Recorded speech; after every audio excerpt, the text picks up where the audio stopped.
Hoje prega-se muito sobre o amor de Deus, sobre o perdão, sobre a bondade de Deus. Que é verdade, quem pode falar o contrário disso? Quem pode falar que Deus não é um Deus de amor? Quem pode falar contra o perdão, contra a bondade de Deus? Não tem lógica. Prega-se muito ainda sobre aquilo que eu e você podemos ser, o que nós temos e podemos alcançar em Deus, o que também é verdade. A Bíblia diz que nós já somos abençoados com toda sorte de bênçãos espirituais.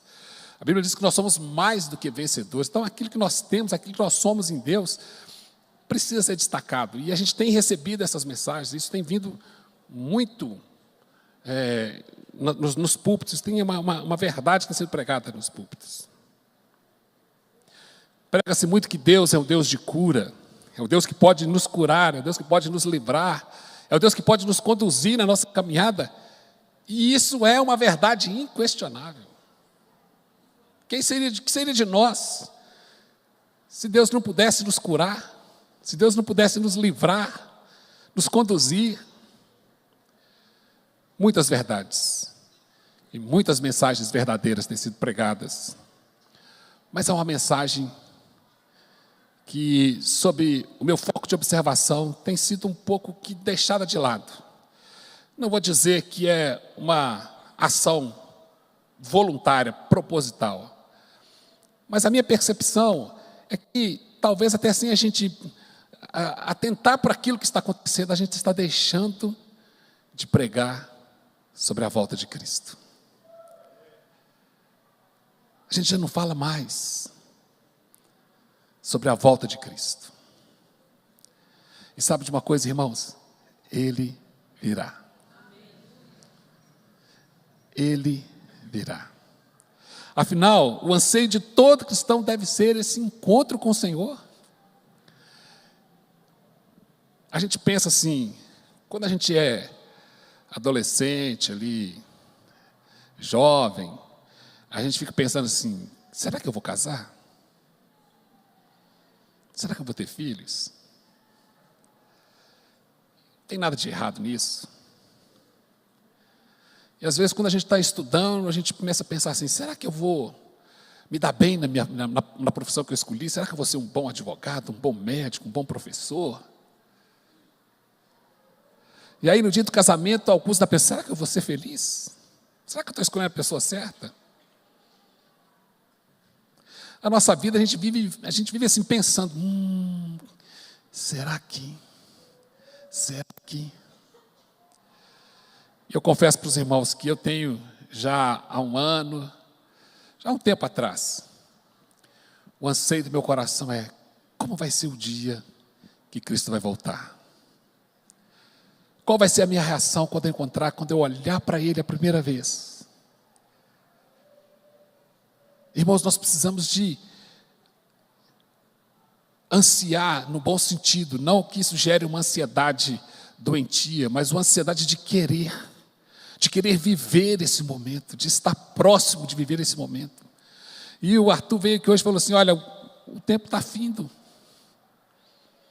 o tempo está chegando ao fim, e é verdade, irmãos. Nós vamos ver aqui, e todos nós sabemos, o próprio Senhor Jesus falou assim, ninguém sabe a data. O Pai sabe. E a gente não tem que ficar somando 2 mais 2 para chegar no resultado, a gente não tem que ficar olhando, aconteceu isso por causa daquilo e aquilo vai acontecer. Nada, irmãos, esquece. Porque às vezes o nosso foco está em descobrir a data e nós esquecemos de como viver até chegar a essa data. O fato é que a Bíblia está repleta de textos que nos prometem o retorno de Jesus. Os profetas, vários deles pregaram, deixaram escrito sobre isso. Salmista Davi, em vários salmos, ele fala do futuro reino glorioso do Senhor.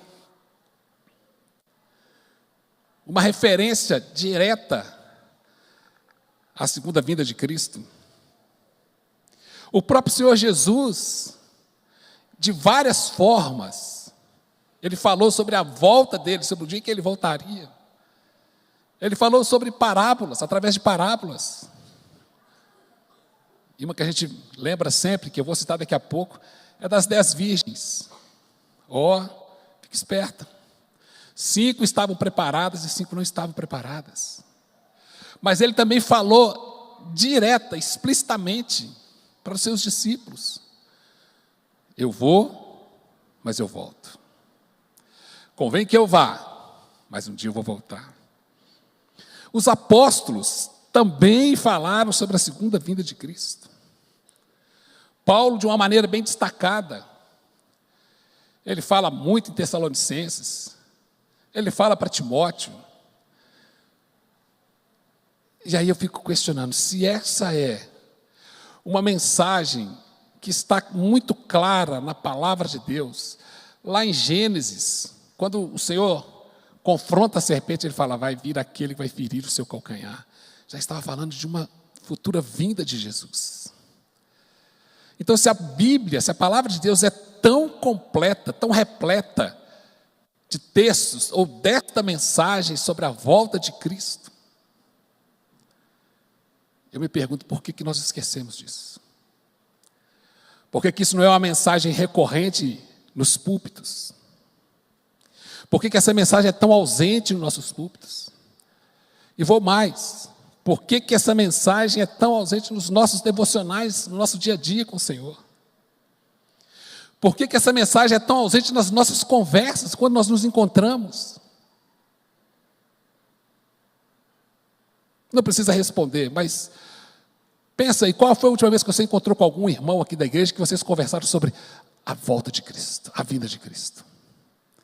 Qual foi a última vez que você se reuniu com a sua família e com a sua criança e, em vez de falar daquelas mensagens que são verdadeiras, como Deus é amor, Deus é bom, falar, Jesus vai voltar? Percebe como que a gente vai sendo, de uma certa forma, levado assim à margem dessa mensagem?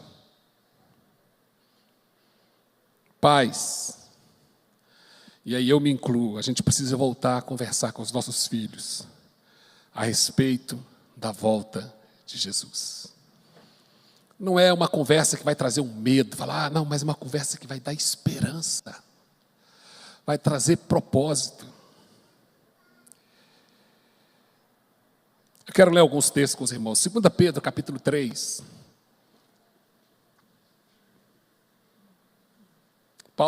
Pedro vai falar algumas coisas sobre esse tempo. Eu vou ler alguns versículos. A partir do primeiro versículo, Pedro começa dizendo, 2 Pedro, capítulo 3.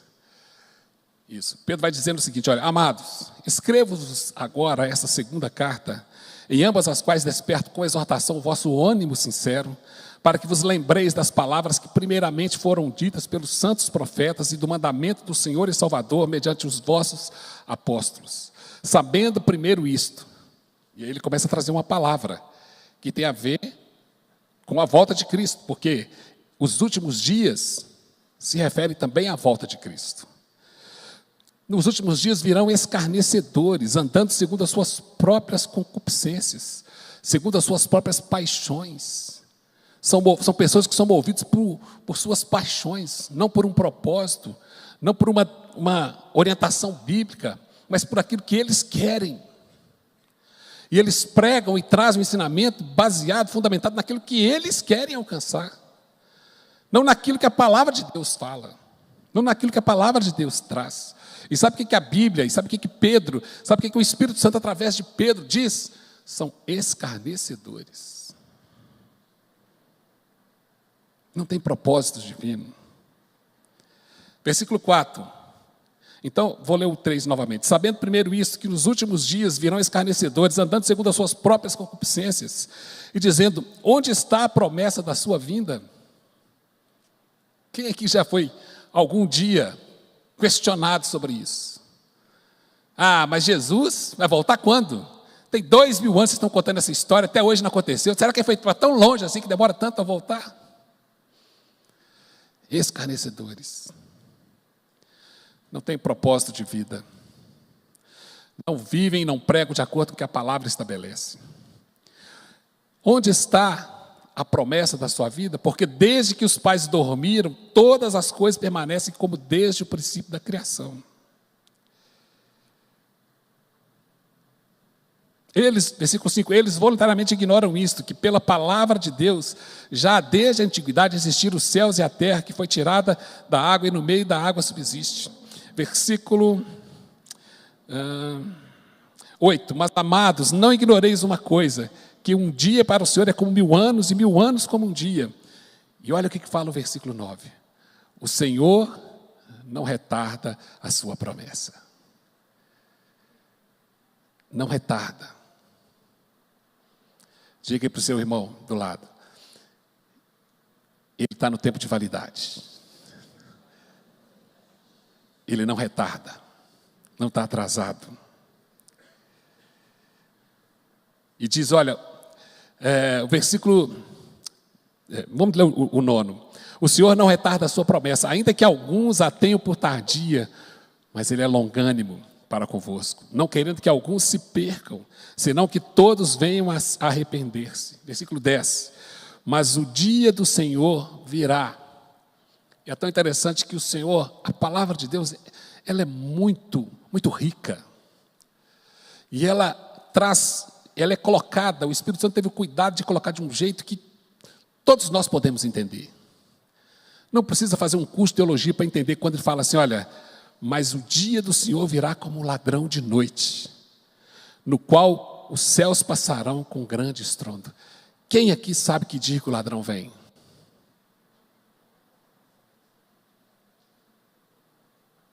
E é interessante que ele fala de noite, na hora que nós estamos dormindo. Às vezes, sem a nossa atenção. É nesse tempo que o dia do Senhor virá. Não para roubar na pessoa do ladrão, mas em função da surpresa que o ladrão traz. A surpresa que a visita de um ladrão causa numa casa. Ninguém esperava, ninguém sabia como, não imaginava, aconteceu. Assim será a vinda de Cristo, irmãos. A gente pode não saber, a gente pode não imaginar, não interessa, mas vai acontecer. E vai ser assim, ó, aconteceu. Versículo 11, havendo, pois, de perecer todas essas coisas, que pessoas vos convém ser um santo trato de piedade, aguardando e apressando a vinda do dia de Deus. Isso aqui gasta um semestre de PET. Aguardar e apressar. Duas posturas que nós precisamos de tomar.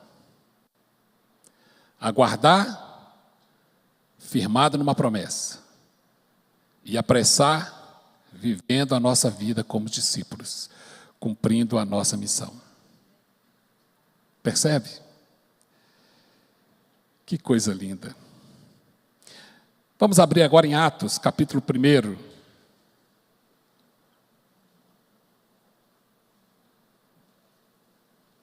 Estou trazendo para vocês alguns textos, daqui a pouco nós vamos fazer algumas colocações também baseadas nesses mesmos textos.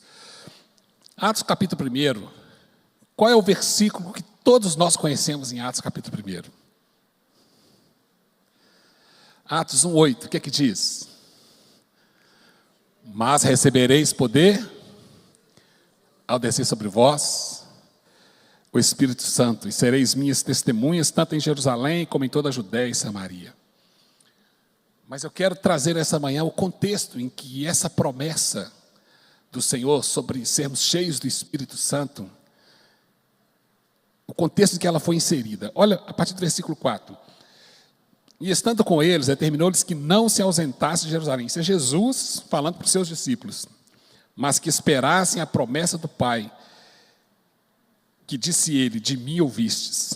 Porque, na verdade, João batizou com água, mas vós sereis batizados com o Espírito Santo, não muito depois desses dias. Aqueles, pois, que se haviam reunidos, perguntaram, dizendo, Senhor, restaurarás tu, neste tempo, o reino a Israel? É tão interessante isso aqui, irmãos. Eles estão fazendo uma referência àquilo que Jesus já havia dito atrás. da reconstrução, da volta, da vinda, do reino dele sendo implementado. Então, os discípulos falando, nós temos que ficar em Jerusalém. Já está no tempo do Senhor reconstruir. É o que mais se ouve. Quando será? Quando é que Deus vai voltar? Quando é que Cristo vai voltar? Então, eles estavam preocupados no quando. E daqui a pouco nós vamos falar mais sobre isso. Mas a resposta de Jesus para eles é: não vos pertence saber os tempos ou as estações que o Pai estabeleceu pelo seu próprio poder. Então percebe aqui uma coisa muito interessante. Os discípulos estavam preocupados com o tempo, com o prazo. Jesus estava preocupado. Jesus não estava preocupado, Jesus estava falando, esquece o prazo. Preocupe como. E sabe como? Vocês vão receber poder para ser minha testemunha. Sabe o que significa o como? Enquanto aguardamos, nós fazemos. Enquanto sonhamos com a vinda de Cristo, enquanto viajamos com os nossos pensamentos de como será aquele dia, como será o nosso encontro com o Rei, nós trabalhamos.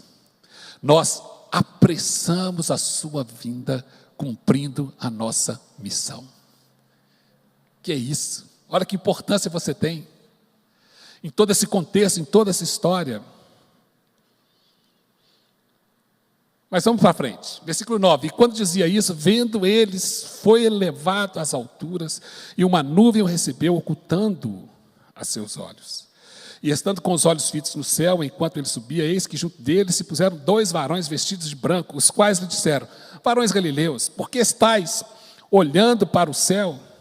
Esse Jesus que dentre vós foi recebido em cima no céu, virá do modo como vistes subir. Mais uma vez, a palavra de Deus nos promete, a palavra de Deus mexe com a nossa esperança, virá do modo como viste subir. A vinda de Cristo, a segunda vinda de Cristo é uma promessa bíblica. É uma promessa bíblica. É uma promessa do Senhor. Meu irmão,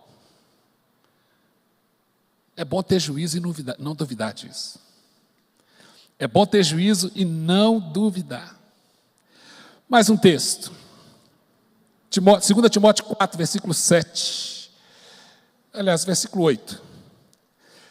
Diz assim, olha, desde agora a coroa da justiça me está guardada, a qual o Senhor justo juiz me dará naquele dia.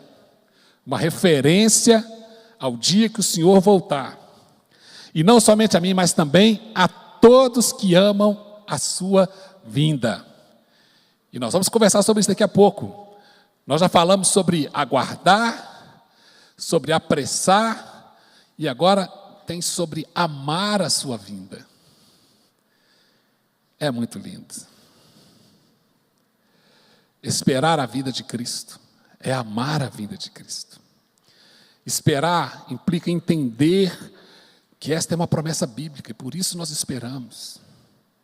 Não é aquela esperança assim, eu gosto muito de dizer isso aqui, já disse outras vezes, não é aquela esperança assim, quem sabe, talvez, como alguém que jogou na loteria e fica assim, quem sabe vai ser dessa vez, na maior ilusão da vida. Não, é uma esperança envolvida com a certeza. Eu espero, porque eu sei que vai acontecer. Não sei quando, não sei como, mas eu sei que vai acontecer. E por isso eu posso esperar. Por isso eu tenho essa esperança. Esses dias eu li uma história de uma cidade. Me perdoe, eu não lembro o nome. E eu não lembro onde eu vi a história, mas a história foi tão impactante para mim que eu guardei. É uma história no interior dos Estados Unidos. A história de uma cidade que o governo resolveu fazer uma hidrelétrica naquele lugar. E a hidrelétrica, todos vocês sabem que faz uma represa no rio, e o rio inunda, faz aquela represa grande, e essa represa ia simplesmente acabar com essa cidade. Ali inundar todas as casas, todas as praças, e todos iam ter que mudar dali. Então eles resolveram naquele dia, reuniram, olha, é bom para nós, é bom para tudo que nós estamos pensando, este aqui é um lugar adequado para fazer, e nós vamos, então, construir essa cidade em outro lugar, mas essa cidade vai deixar de existir, porque ela vai ser completamente inundada, submersa pelas águas. E resolveram que fariam assim.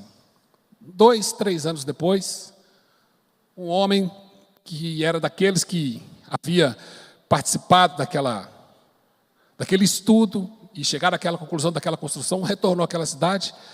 A represa não tinha sido construída ainda, mas a cidade estava toda mal cuidada. A cidade estava toda cheia de lixo.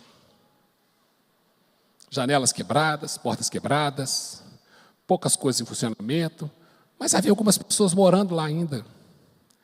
E aí ele perguntou para aquela pessoa, falou assim, mas por que vocês não fizeram? Falou assim, governo, poder público, você sabe, imagina uma coisa, mas na hora de fazer não tem orçamento, sei o quê, tá. Mas então por que a cidade está tão acabada assim? Aí aquele morador respondeu para aquele senhor, é porque a gente sabe, a gente não tem esperança. É questão de dia, vai acontecer, então por que nós vamos mexer numa coisa que a gente não tem esperança? E a hora que eu li aquela história, veio no meu coração uma frase: a falta de esperança no futuro tira o poder para a vida no presente. Vou repetir. A falta de esperança no futuro tira o poder para a vida no presente. Se nós, como igreja, como cristãos, não temos dentro de nós a convicção, a esperança da volta de Cristo, nós estamos minados do poder que nós precisamos para viver hoje a vida de Cristo. Eu e você precisamos de resgatar essa esperança dentro de nós. Por isso que eu digo que essa é uma mensagem que precisa ser pregada mais vezes nos púlpitos das igrejas. Isso tem que ser o teor das nossas conversas, quando também nós nos reunimos. Isso tem que ser motivo da nossa reflexão em nossos devocionais com os nossos filhos, desde pequenininho. Ele virá. Sabe, filho, Cristo veio e a vinda dele, a morte dele, me justificou a mim e você. A nossa ação de caminhar até ele, de entender o que ele fez por nós, nos transporta, nos tira do reino de morte e nos transporta para o reino do Filho, do seu amor. Mas além disso tudo, filho, há uma promessa, há uma esperança para nós, há algo que nós cremos que vai acontecer lá no futuro, mas que move a nossa fé, que nos conduz em vitória, que nos dá poder para a nossa caminhada hoje, é que Ele virá. Essa é a mensagem que nós temos que resgatar, Ele virá. E essa mensagem, essa visão é para nosso poder hoje. Chega, irmãos, a gente não pode ver uma vida assim, vou lá no culto, senão o pastor me liga semana que vem perguntando se eu desviei, senão o Geraldo vai mexer comigo, senão o Marcos vai mexer comigo. Para com isso, irmãos. Isso é coisa para neófito, isso é coisa para quem acabou de converter, que não tem muita noção das coisas, mas nós precisamos amadurecer a nossa caminhada e entender que essa esperança da vitória, da vida de Cristo, é o poder para a nossa vida hoje. A nossa esperança na vida dele nos dá poder para a nossa caminhada agora. Está tão difícil a vida, pense nele. Comece a cantar, Ele virá, soberano. Ele virá, irmãos. Quando a dúvida vier, comece a cantar, comece a adorar. Maranata, ora vem, Jesus. Vamos encher a nossa vida com essa palavra, vamos encher a nossa vida com essa esperança, vamos resgatar essa esperança dentro de nós, que isso vai nos dar poder para a gente vencer o nosso dia de hoje. O texto que nós lemos de Timóteo fala de amar a vinda de Cristo. Como fazemos isso? Eu quero que você pergunte para você aí onde você está agora, você ama, você pensou nisso alguma vez? Em amar a vinda de Cristo? Vou tentar te ajudar.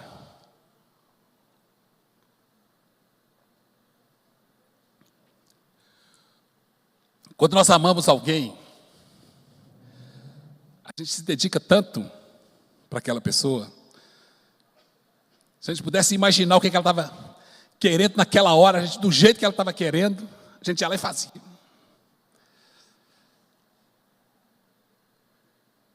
Os agrados, as coisinhas, as atitudes. Aí ele não gosta que eu fale sobre isso, então eu não vou falar. Ele não gosta que eu fale dessa forma, então eu não vou falar. Eu vou me manter, eu vou me conduzir, eu vou me cuidar, porque eu amo. E quando eu penso em amar a sua vinda, eu fico pensando em como que isso pode ser algo mais presente, mais real dentro de nós. Como que a gente poderia pensar nisso e falar, Senhor, quando nós amamos, sabe o que acontece? Nós somos desafiados a cumprir aquilo que o Senhor nos deu como missão. Como vive, ou como deve viver, aquele que diz amar a vinda de Cristo? Pensa aí você. Como que deve viver aquele que diz amar a vinda de Cristo? Quem ama, busca conhecer. Quem ama, fala. Quem ama, vive a expectativa, a esperança. Não é conhecer por conhecer, é conhecer para amar. É conhecer para entender tudo que implica aquele tão esperado dia. Irmãos, eu, conversando com uma pessoa uma vez, ela virou para mim e falou assim, eu acredito que Jesus vai voltar ainda daqui uns 300, 400 anos. Eu falei, está amarrado. Eu vivo completamente diferente, eu vivo naquela expectativa assim, eu não vou experimentar o que é morrer, mas eu vou ouvir a trombeta tocar e eu vou encontrar com o meu Senhor. Se vai acontecer, eu não sei, irmãos, mas eu amo esse dia. E eu imagino esse dia como será. Quando eu fui casar, nós sonhamos com a nossa noite de casamento. Escolhemos uma igreja que a gente gostava, aquela capela lá do Isabella Hendricks. Hoje casa-se no sítio, né? Naquela época a gente casava na igreja, era tão diferente. Escolhemos aquela capela, um lugar gostoso, um ambiente gostoso. Escolhemos as músicas que iam ser tocadas no nosso casamento. Escolhemos os nossos padrinhos. Cosmela escolheu o vestido, eu mandei fazer um terno fino. Está aparecendo gente, todo bonitão. Escolhemos os convidados, escolhemos uma data. Escolhemos os pastores, porque eles tinham importância na nossa vida. Pentei o cabelo quando tinha cabelo preto, né, Gela? Pentei o cabelo. Preparamos tudo, porque nós estávamos amando aquele dia. A gente sonhava com aquele dia. Primeiro dia que eu encontrei com a Cosmélia, que nós conversamos sobre começar a namorar, eu falei com ela, você tem coragem de casar comigo?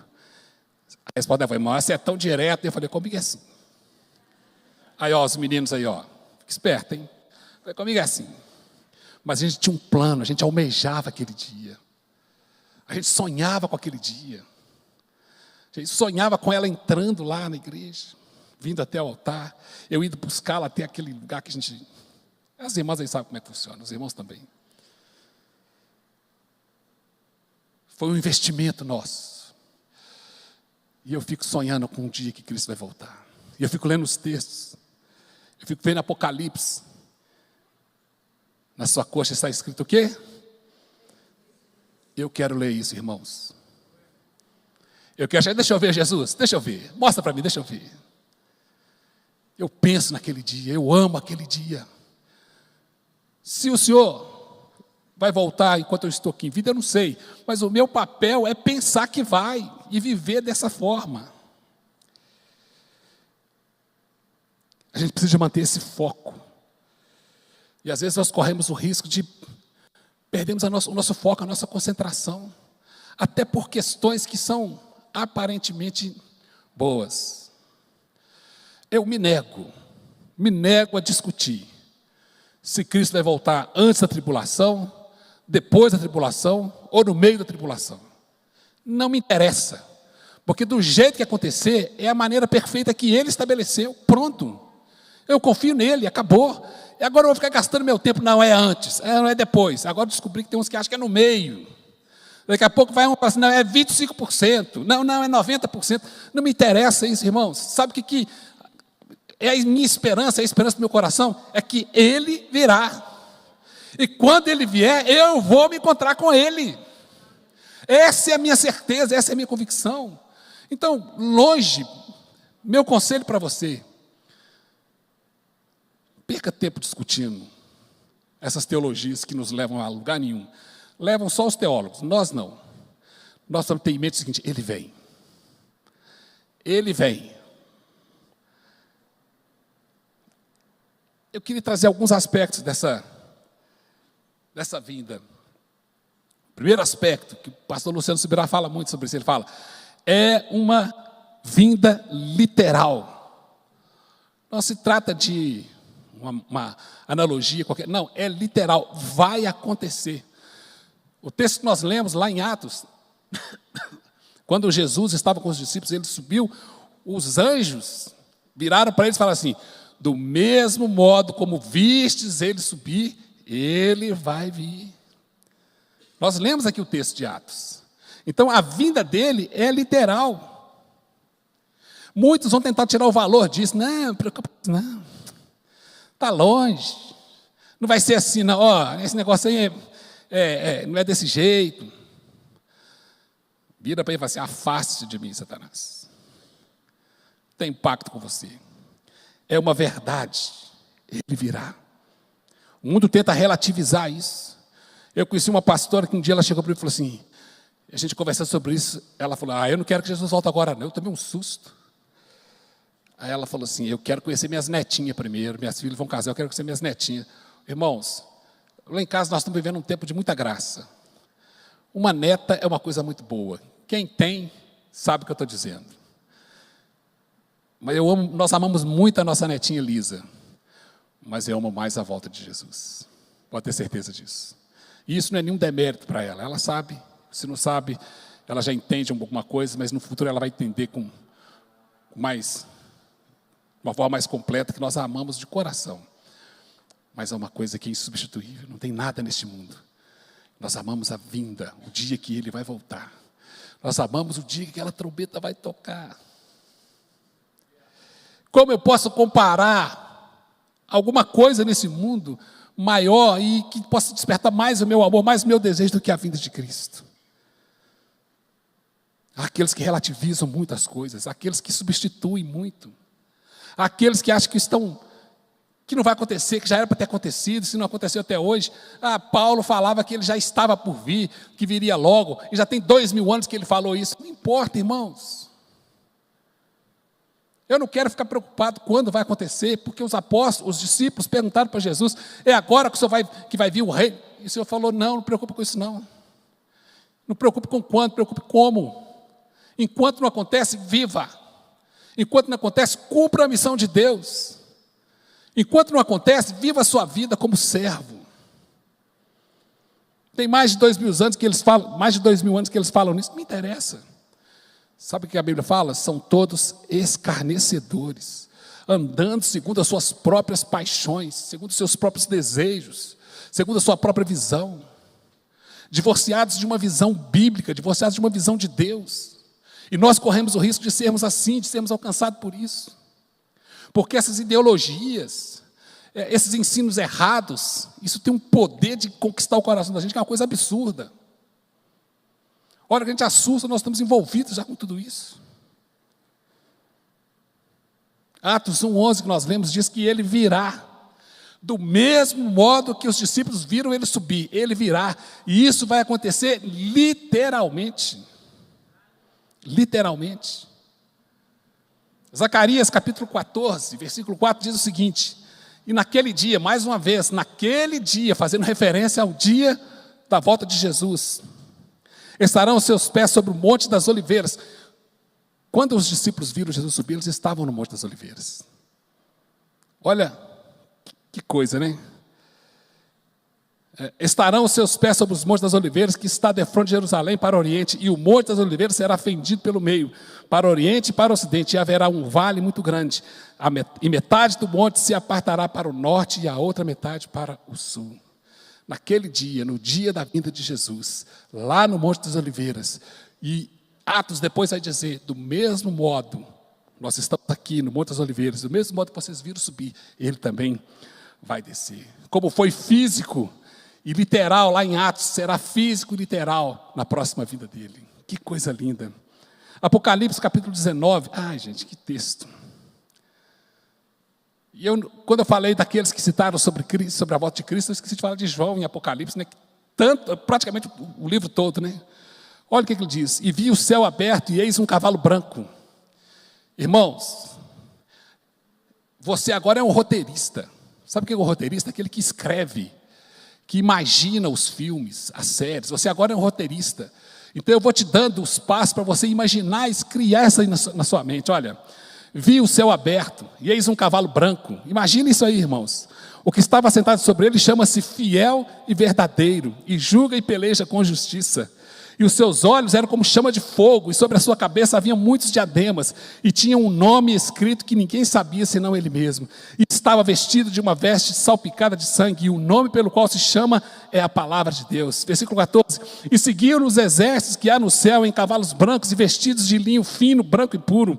E da sua boca saía uma aguda espada para ferir com ela as nações, e ele as regerá com vara de ferro, e ele mesmo é o que pisa o lagar do vinho, do furor e da ira de Deus Todo-Poderoso.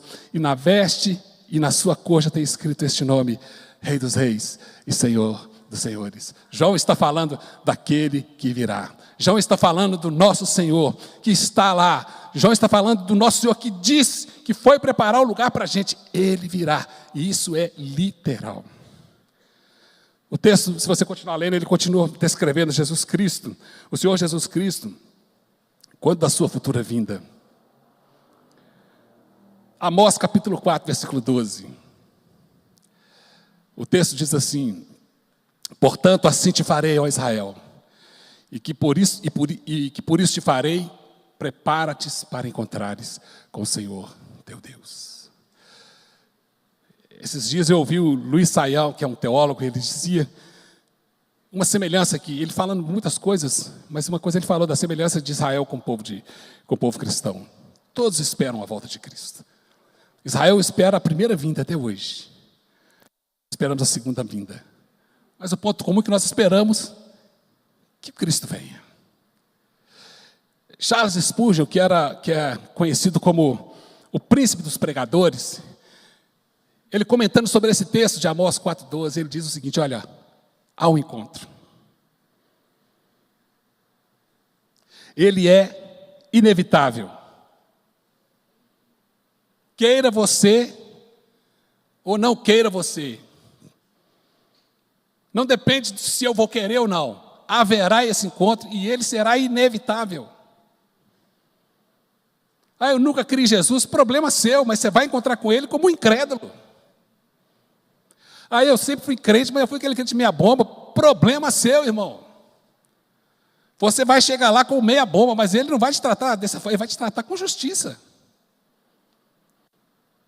Esse encontro é inevitável. E Spurgeon termina dizendo o seguinte: além de existir o encontro, além dele ser inevitável, nós devemos estar preparados para encontrá-lo. O texto diz: prepare-se, ó Israel. Eu quero pegando esse texto, dizer para você nessa manhã: prepare-se, igreja dessa geração, deste século. Prepare-se, irmãos do Projeto Adoradores. Prepare-se, Marcos, para se encontrar com o Senhor teu Deus. Então esse é um ponto que eu gostaria de tratar. Será uma volta, será uma vinda literal. E mais um pontinho ainda para a gente poder orar. E eu já disse aqui, mas eu quero reforçar. Nós temos uma missão até a sua volta. O texto de Atos, capítulo 1, que nós lemos, a partir do versículo 6, diz assim: olha, aqueles, pois, que se haviam reunido, perguntaram-lhe: Senhor, restaurarás tu nesse tempo o reino de Israel? E disse: não vos pertence saber os tempos ou as estações que o Pai estabeleceu pelo seu próprio poder. Não vamos permitir ser distraídos com posicionamentos, com ensinamentos, com palavras que tentam nos tirar do foco. Presta atenção, não gaste o seu tempo pensando quando as coisas vão acontecer, porque você vai fazer isso mesmo, gastar, Porque Jesus já disse, é o Pai que sabe. Isso está reservado a Ele. Não se envolva com estudos que, mas porque tem 70 semanas ali, mais 7 semanas aqui, mais 3 dias lá. Olha, essas questões podem simplesmente nos despertar para a gente poder ficar ainda mais próximos do Senhor. Mas não para a gente falar assim, vai acontecer no dia tal. Eu tenho uma percepção, que eu não quero dizer porque eu não vou induzir vocês. Eu tenho uma percepção. Mas é uma coisa assim, sem fundamento nenhum bíblico. Eu lendo, falei, pode ser. Pode ser. Mas há uma certeza, irmãos. Enquanto Ele não vem, nós temos o Espírito Santo entre nós, para sermos testemunhas desse Cristo aqui na terra. Na sua casa, na sua vizinhança, no seu bairro, nas nações distantes. Olha o que diz o texto. Em Jerusalém, na Judéia, na Samaria, até os confins da terra. Não vamos nos assentar em cima de uma promessa e esperar que ela aconteça. Não. Vamos ter o foco na promessa, mas vamos caminhar na missão. O foco na promessa e os passos na missão. O foco na promessa e cumprindo o chamado de Deus para mim e para você. O foco na promessa e levando a palavra. O foco na promessa e adorando e glorificando a Deus. O foco na promessa de que Ele virá e sendo e fazendo discípulos enquanto Ele não vem. O foco na promessa daquele dia que a trombeta vai soar, daquele dia que nós vamos olhar para aquele cavalo branco e vamos ver aquele rei sentado nele, na sua coxa escrito Rei dos Reis, Senhor dos Senhores. O foco nessa promessa, nessa verdade literal que acontecerá. Mas enquanto isso não vem, nós caminhamos na missão que Deus nos deu, de sermos igreja, de sermos a igreja desse tempo, de sermos aqueles que vão levar a palavra para esse tempo. Anjos não virão pregar o evangelho, mas eu e você temos esse privilégio, o privilégio de sermos professores, discipuladores, de sermos empresários, discipuladores. Pedro vai dizer que nós somos sacerdotes, nação santa.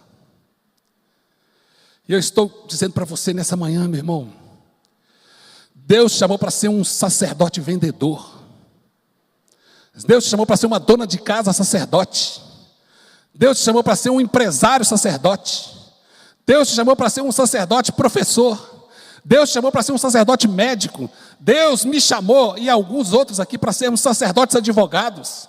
Não desenvolvemos nossa profissão só para ganhar o nosso dinheiro. Desenvolvemos nossa profissão com o foco de que Cristo virá, voltará. E o nosso foco é nele, nosso foco é nessa esperança, nessa palavra. Mas nós trabalhamos dentro de uma missão, envolvidos por uma missão de Deus. Sermos sacerdotes aqui na terra.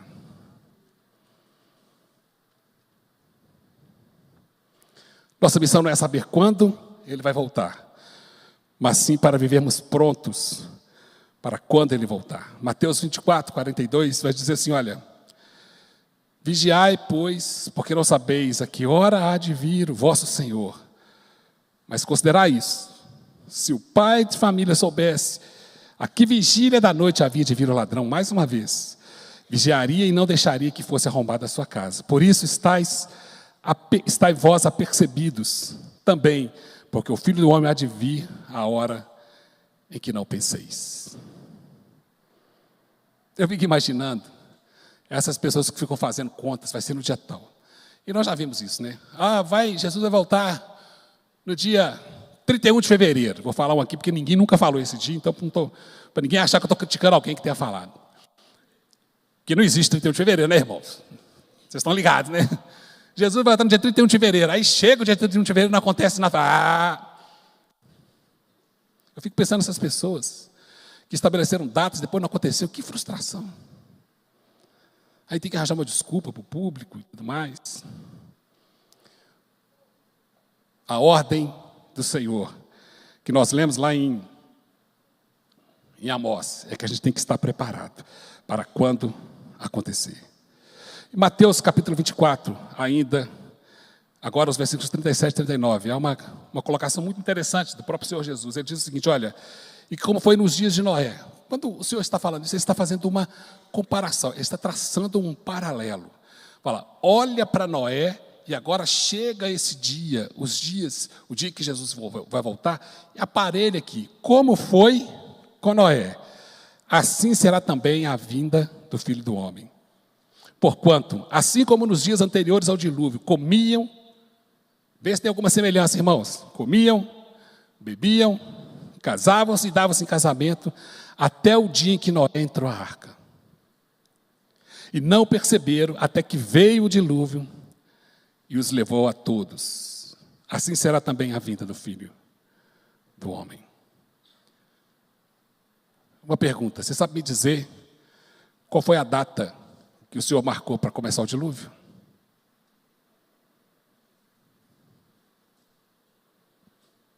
Alguém sabe me dizer? Qual foi a data que o Senhor marcou para começar o dilúvio? Porque é interessante que a Bíblia tem coisa que fala assim, no dia tal, do mês tal, do ano tal. Mas não é uma data. Mas quando o dilúvio veio? Quando a arca estava pronta. Pensa. Jesus está dizendo para os discípulos, como foi nos dias de Noé. Estabeleça um paralelo. Como é que foi de Noé?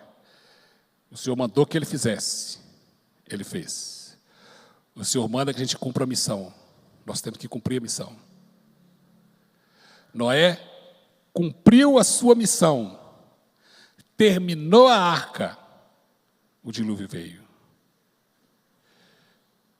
Será que a gente pode dizer que Cristo virá quando nós cumprimos a nossa missão de pregar o Evangelho? Aí então nós lembramos lá, do texto que nós lemos lá atrás, que fala que a gente tem que guardar e apressar a vinda de Cristo. A minha missão, a sua missão, eu e você, o que fazemos como igreja, impacta no dia da volta de Cristo, que não sabemos qual é, mas quando a arca ficou pronta, o dilúvio veio. Ele não veio antes e não veio depois, muito depois. Terminou, Noé entrou e o dilúvio veio. Podemos então dizer que Cristo virá quando a igreja estiver pronta. Quando a igreja estiver pronta. Quero bater nessa tecla mais uma vez. Os discípulos estavam pensando em data. Jesus estava pensando em ação, em como recebereis poder. Em vez de esperar passivamente, a igreja deve esperar ativamente, pregando, vivendo a palavra, realizando a missão no poder do Espírito que nós já temos. Igreja, nós hoje, eu e você, temos a responsabilidade de cumprir a missão de Cristo até a volta dele. Presta atenção, é nossa responsabilidade cumprir a missão de Cristo. E nós só vamos fazer isso quando a gente começar a viver na iminência de que Cristo está voltando amanhã. Se a gente tiver certeza que Cristo voltaria amanhã, sabe o que eu e você vamos fazer hoje? Nós vamos sair daqui correndo atrás dos nossos parentes que não conhecem a Jesus. Quem aqui tem algum irmão, algum pai, mãe, que ainda não se converteu? O que nós faríamos se nós soubéssemos que Jesus ia voltar amanhã? Nós íamos correr até eles e falar, olha, presta atenção, é amanhã. Abre o seu olho, Cristo está voltando. Tenha um encontro com Ele. Nós temos que viver nessa realidade, nessa vontade, nessa iminência de que Cristo está voltando amanhã. E viver dessa forma não significa desistir da vida. Porque todos nós sabemos que se Cristo não voltar, um dia nós vamos morrer e nem por isso nós desistimos da vida. Não, não é desistir da vida. É dar um sentido, um propósito para a nossa vida. Estar pronto não é a mesma coisa de ter desistido. Nós precisamos estar em prontidão, que significa, Ele pode voltar a qualquer momento, no próximo momento. E disposição, que significa uma vida inteira, é pouco para nos dedicarmos ao trabalho dEle. Em Mateus 25, 11, o Senhor vai falar vai trazer a parábola das 10 virgens. E é tão interessante, irmãos. Muitos vão ficar chocados com o que eu vou falar aqui agora. Quem assistiu aquele filme Deixados para Trás? E aí você perdemos tempo, né?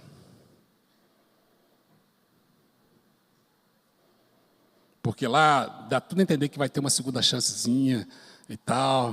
Agora que eu pisei na bola, vou para a igreja. Mas a parábola das 10 virgens diz o quê? 5 tinham azeite. As outras 5 horas que viram o que tinha acontecido, correram atrás do azeite. E a hora que voltaram, já estamos aqui. Eu dei dízimo a vida inteira na igreja. Eu falei isso, falei aquilo, eu fiz isso, fiz aquilo. Alguém lá de dentro, o Senhor gritou e falou sobre o quê? Quem sabe? Como é que é? Não vos conheço.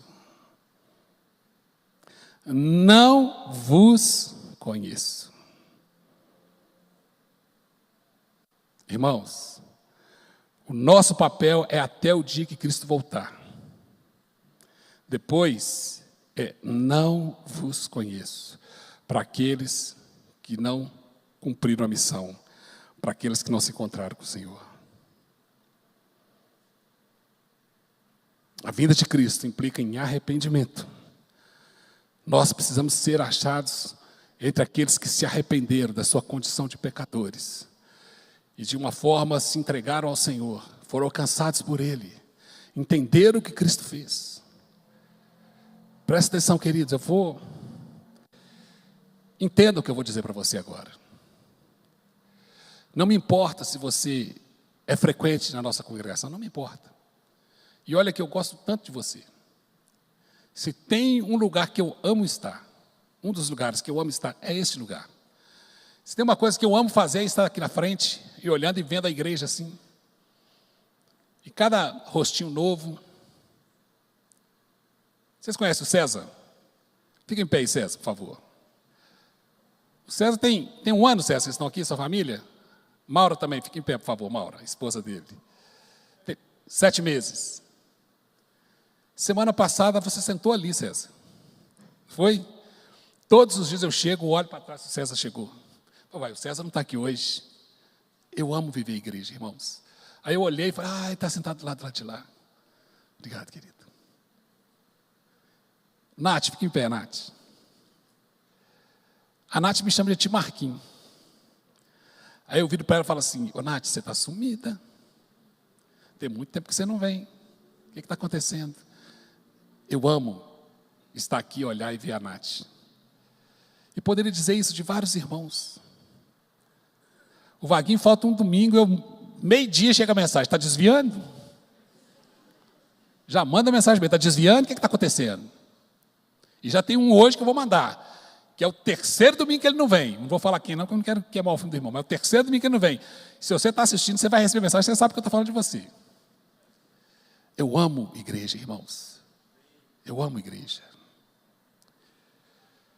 Eu amo esse grupo de arrependidos. E se você não teve um encontro com o Senhor, se você não entendeu ainda, não teve o discernimento do que é se arrepender dos seus pecados, se você ainda não conseguiu entender, se alguém alguma vez, porventura, você não encontrou alguém que falou para você da importância que é, daquilo que Cristo fez por nós, da nossa condição de inimigos de Deus, mas que Cristo nos transformou, nos resgatou, nos justificou e nos transportou de uma condição de inimigo para uma condição de amigo de Deus, e a gente pode experimentar o que é uma vida com Deus. Eu quero te dizer, hoje é dia de você dizer, eu me arrependo. Eu me arrependo. Porque naquele dia, quando Ele nos chamar, serão os arrependidos de coração que ouvirão a sua voz. Então a gente vive essa expectativa da segunda vinda de Cristo, porque somos aquele grupo de arrependidos. E nessa expectativa a gente vive um processo de santificação, porque muitos, e eu tenho certeza que você já ouviu isso, muitos pensam o seguinte, eu vou arrumar a minha vida e depois eu vou para a igreja. Irmão, são 2 coisas erradas. Primeiro que você não pode arrumar a sua vida, e depois que ninguém vai te convidar para você vir para a igreja.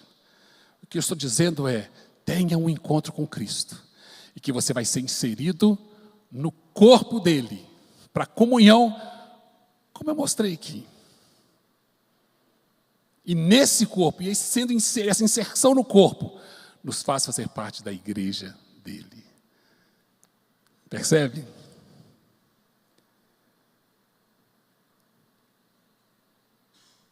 E o próprio Paulo, quando ele fala lá, hoje nós temos aqui a mesa da ceia do Senhor.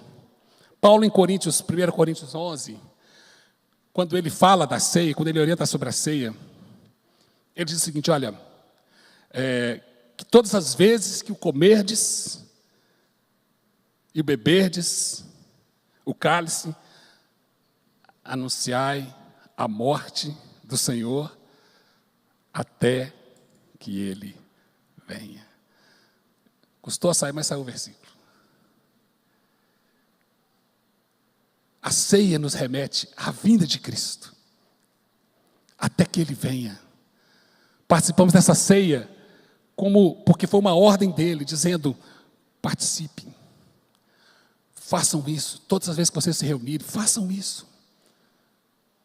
E enquanto comem, enquanto bebem, enquanto comem do pão, bebem do suco da uva, representando o sangue, enquanto fazem isso, lembre dele, até que ele venha. Até aquele dia, irmãos, que eu e você ansiamos. Até aquele dia que nós aprendemos hoje, que está focada a nossa esperança. Não de será, não preocupado com quando, mas numa certeza, numa convicção de que será. Ele virá. Ele virá. Ele virá. E nessa caminhada nós somos atingidos de muitas formas. Às vezes a gente pensa que o fato do inimigo não matar a gente, ele não está trabalhando contra nós. Eu ouvi um pastor pregar uma vez, ele disse o seguinte, que se Satanás precisar de investir 10 segundos por dia, durante 30 anos, para no final do 30º ano ele conseguir te derrubar, você pode ter certeza que antes da hora, ele vai estar lá esperando o momento para cumprir os 10 segundos dele naquele dia. Mas nós temos em nós uma verdade que está registrada na palavra. Quem tentará contra o braço forte do Senhor? Talvez a gente é levado por enganos, talvez nós somos levados assim, deixados de ser levados por falsos ensinamentos, mas hoje, a minha palavra para você é uma palavra de esperança, de convicção, de certeza, de que Ele virá. De que Ele virá. E se você está aqui nessa manhã, é porque você precisava de ouvir isso, e às vezes a gente fica pensando, poxa, que palavra legal, que foi muito gostoso. Não, irmão, não pensa no que é gostoso. Eu estava meditando sobre isso, estava dizendo, Senhor, o que isso vai impactar na minha vida nesse dia? Por que eu estou ouvindo isso? O que eu preciso resolver? Que ponto isso vai me afetar? Talvez tenha alguém aqui nesse dia que precise de arrepender. Senhor, eu me arrependo dos meus caminhos. Senhor, eu me arrependo. Talvez tenha alguém que é a primeira vez que eu ouvi falar sobre Cristo. Meu amigo, há uma promessa de Deus para você. Você não veio aqui à toa. Ninguém veio aqui à toa. Você que nos assiste pela internet, agora ao vivo ou no futuro, creia numa coisa. Há um propósito de Deus nesse tempo seu participando conosco. Ainda que no futuro, mas recebendo essa palavra, há um propósito de Deus sobre a sua vida. Saiba de uma coisa, querido, Ele virá. Soberano, Ele virá. O governo nos seus ombros, Ele virá. Esse encontro acontecerá independente do meu desejo, se eu quero ou se eu não quero. E talvez hoje seja um dia de nós nos conscientizarmos, de nos colocarmos diante dele e dizer, Senhor, me perdoa. Eu tenho que viver na iminência da volta de Cristo a qualquer momento e cumprindo a sua missão. Talvez o nosso despertar nessa manhã, dentro daquilo que eu trouxe, que Charles Spurgeon falou, nós precisamos estar preparados para encontrar com Ele. Talvez hoje você se sinta assim meio que despreparado, fala assim, Senhor, Se acontecer agora, como é que vai ser? Essa é uma possibilidade. Eu quero te dizer, irmãos, que o Senhor trouxe até você nessa manhã essa palavra, porque Ele está dizendo para ti, te prepare. Talvez seja o dia de você dar uma resposta a Ele e falar, Senhor, eu estou me preparando. Mas um outro ponto que nós falamos muito aqui, é que enquanto o dia não chega, nós precisamos cumprir a nossa missão. E talvez eu e você estejamos assim pensando, tá, e o que eu faço nessa missão? O que é fazer essa missão? Eu quero orar com você, e o Senhor vai te levar a entender e a agir dentro dessa missão dele para a sua vida. Vamos ficar em pé?